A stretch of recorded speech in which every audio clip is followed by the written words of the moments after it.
Vale, pues a ver, lo vamos a intentar hacer de forma así un poco general. Es una muy buena pregunta. Nos podemos encontrar casos de fibrosis de pacientes, por ejemplo, que ya han sido operados, en los que te puedes encontrar incluso el retináculo engrosado o posibles zonas de atrapamiento como tal. Nosotros lo que tendemos a hacer es, si tú tienes un problema fibrótico, lo que necesitas es separar los planos todo lo posible. Entonces nosotros siempre tendemos a utilizar como primera línea de elección tratamientos de hidrodisecciones nerviosas que se pueden hacer con dextrosa al 5%, que hay algunos estudios también muy buenos publicados en cicatrices de atrapamientos a nivel del antebrazo. Y eso lo puedes acompañar de ejercicios, por ejemplo, de neurodinamia ambulatorios para el paciente y de algunos ejercicios que busquen o tratamientos que busquen ablandar el tejido, es decir, puedes utilizar un poco de diatermia, por ejemplo. Pero todo va enfocado un poco a romper esos planos, esas adherencias.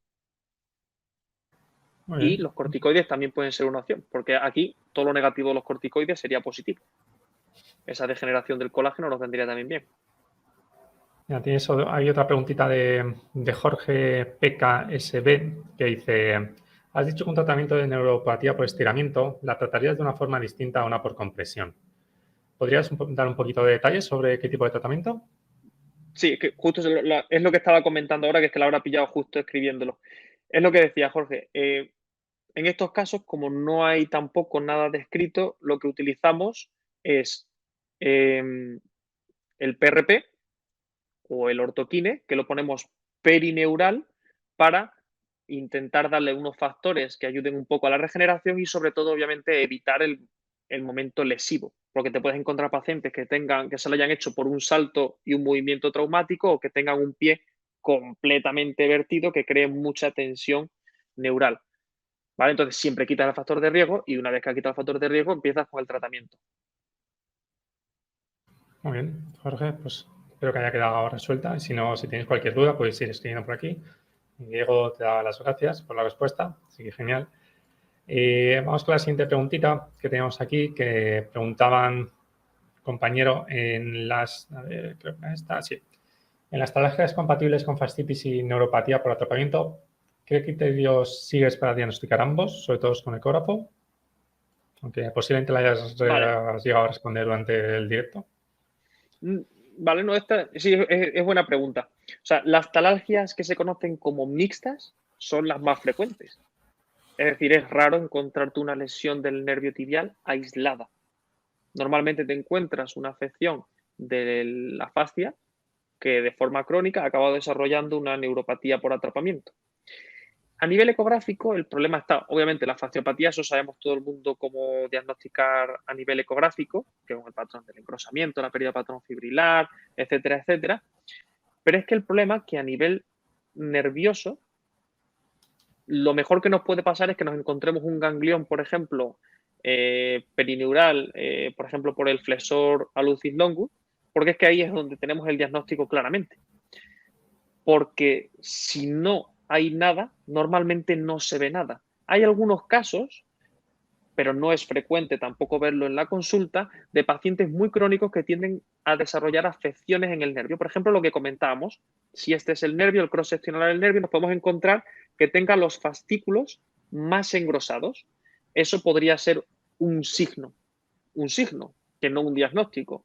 O otra de las cosas que nos podemos encontrar, que hay un estudio publicado por Taufik, TAWFIK,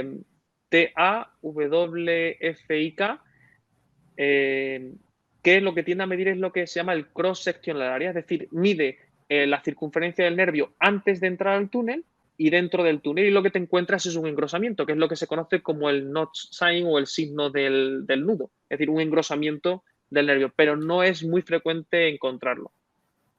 Bueno, seguimos. Aquí tenemos una pregunta que nos habían puesto, que nos comentabas que era buena pregunta. Decía: diagnóstico diferencial entre fasciopatía Baxter y almohadilla de grasa plantar. Vale. Una de las cosas que hemos dicho, la fasciopatía y el Baxter pueden estar juntos. Es decir, es muy frecuente encontrarse patología mixta y te puedes encontrar un paciente con fasciopatía, Baxter y almohadilla grasa plantar. La almohadilla grasa lo que tú tienes que ver, o los estudios, por ejemplo, lo que están hechos, es que tú veas la capacidad de compresibilidad de esa grasa del talón. Es decir, un paciente que a nivel ecográfico, sin nada de presión, tiene un grosor y cuando comprimes, ese grosor disminuye a la mitad o más de la mitad, ya se considera que tiene un síndrome de la atrofia grasa o el Hill Fat Pad, que llaman los ingleses. La fasciopatía, pues tú eso lo vas a ver a nivel ecográfico por el engrosamiento, la pérdida del patrón, etcétera, etcétera. Pero ojo, que nos podemos encontrar también que ese paciente haya sufrido antiguamente una fasciopatía, tenemos que corroborarlo con la clínica, es decir, que palpemos y le reproduzca el dolor del paciente, etcétera, etcétera. Hay otros estudios que, por ejemplo, que se utilizan a nivel de para el diagnóstico de la fasciopatía con elastografía tipo Share-Wave, que hay algunos estudios muy interesantes publicados, pero lo de siempre, no tenemos la capacidad económica de comprar esos ecógrafos, es todo muy variable, pero bueno, que sepamos que está ahí. Y el Baxter, estaríamos hablando con lo que hemos comentado, el Tinel, sumado a la semiología neuropática, pero ojo, porque el Baxter, por la zona donde se encuentra, la profundidad en la que está, etcétera, es raro que nos encontremos un Tinel positivo. Y normalmente, a nivel de palpación, es como lo tenemos que encontrar. Entonces, el Baxter yo es el único que le doy esa ventaja, por decirlo así, en la que si le duele la compresión y le irradia o le reproduce un dolor que le resulte familiar al paciente, también lo contabilizo como tal y no me fío solo del Tinel como en otras zonas, porque clínicamente no lo encontramos, que lo palpas, te da toda la sospecha de eso, luego haces el estudio neurofisiológico y sale afectado. Entonces no os fiéis en el Baxter del Tinel. Diego comenta si aconsejas algún tipo de calzado o plantilla específica de descarga después de la técnica descompresiva. Mira, muy buena pregunta, Diego. Es un conflicto la plantilla con la compresión.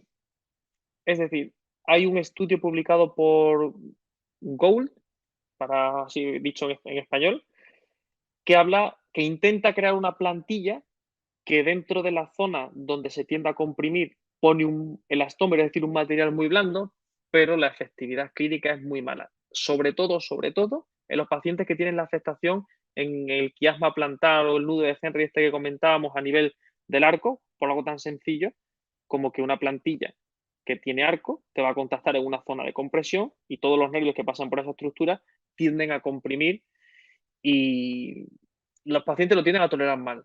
Hay en casos en los que te encuentras un paciente que tiende a tener el pie más evertido, que puede crearte tensión neural, etcétera, etcétera, porque una de las cosas que se ha visto es que cuando el pie prona o supina mucho, en estudios de resonancia el túnel del tarso se estrecha y en estudios de Treadman y Rosen, de lo que comentábamos de la medición de la presión, aumenta.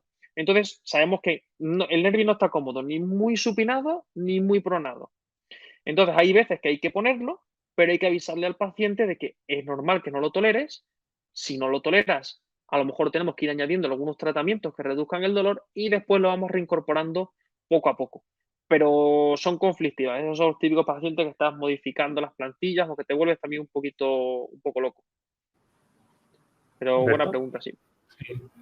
Irene, pasando ya a las últimas, Irene te dice, cuando hablas de lesión axonal por estiramiento, ¿qué ocurriría en la conducción nerviosa?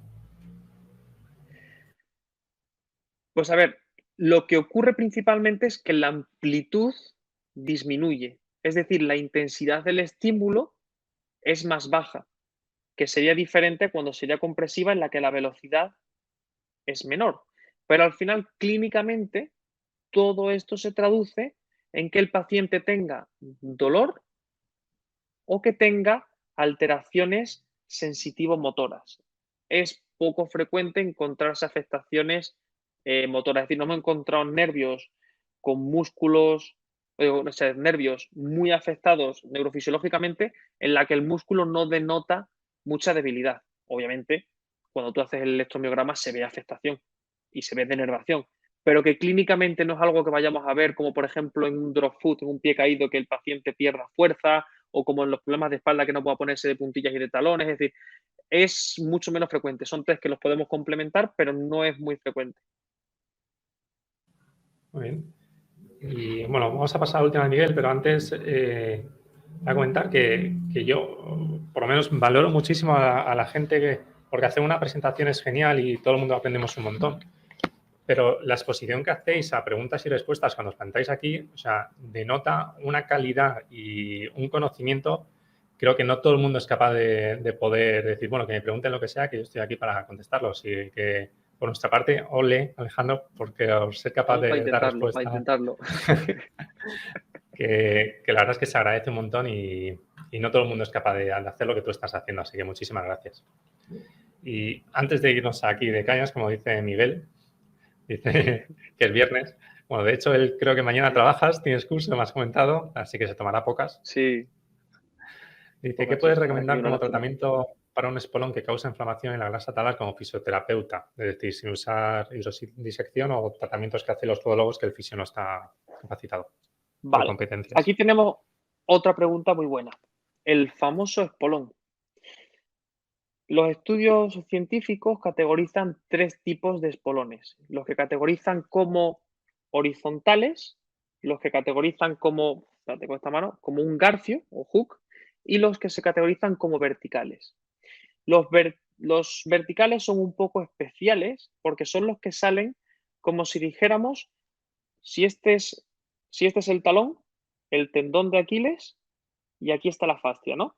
Pues los verticales son los que salen justo del calcáneo, o sea, no tienen mucho que ver con la zona clásica que estamos acostumbrados a verlos. Y se ha visto que esos son los únicos espolones que tienden a tener un mal pronóstico dentro de las fasciopatías plantares. E incluso se ha visto que los horizontales, que son los clásicos que vemos como un pico, se ha visto incluso, no sé por qué, que cuanto más grandes, mejor pronóstico.